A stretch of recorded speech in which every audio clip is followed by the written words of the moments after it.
Hi, everyone. This is Chuck Schumer, and I want to welcome all of you to the third annual New York City Builds Bio Real Estate Symposium, and hopefully the last one to happen over Zoom. This has been a challenging year for all of us, a global pandemic, an economic recession, and a long road ahead to lift our country back to prosperity. But even now, we can't neglect the other challenges our country and our city will face when the crisis is over, like creating the new tech and life sciences jobs of the future, so America and New York can remain a global economic powerhouse in the 21st century. As you all know, tech is one of the only industries to double down on New York during this crisis. In the last year, the world's biggest tech companies have bought up millions of square feet in real estate and hired thousands more workers. The life science industry has remained resilient to the economic shocks of the pandemic, partly because so many companies are developing life-saving therapeutic solutions to COVID-19. Both of these trends are significant, but they also represent just a fraction of the unrealized potential that we know is out there. So I want to share with you two bills I'm working on that will help build on this success and unleash New York's potential as a life sciences hub in this century.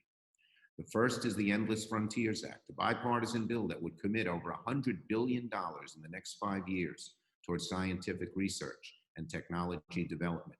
It focuses on the kind of pure research that has helped America create millions of good-paying jobs and lead the world in areas like biotech.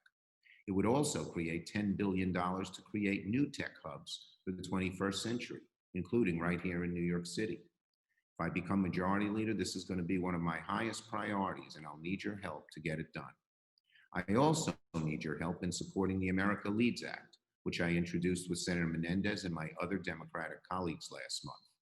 The cold hard reality is even though we lead the world in science and tech innovation, countries like China have stolen a generation of American innovation through espionage and predatory practices. The Leads Act will not only confront China's predatory economic behaviors, it will invest another $350 billion in science and tech, including R&D funding in emerging technologies, support for critical manufacturing industries, and investment in STEM education and training. So, just like with the Endless Frontiers Act, I need your help in making sure we pass this bill into law.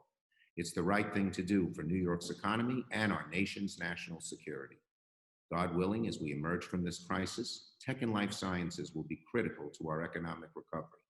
But we have to make sure this growth is resilient to the threats posed by our competitors overseas, as well as sustainable, equitable, and shared broadly by all parts of society. So I thank you for your support and look forward to meeting with you all in person very soon.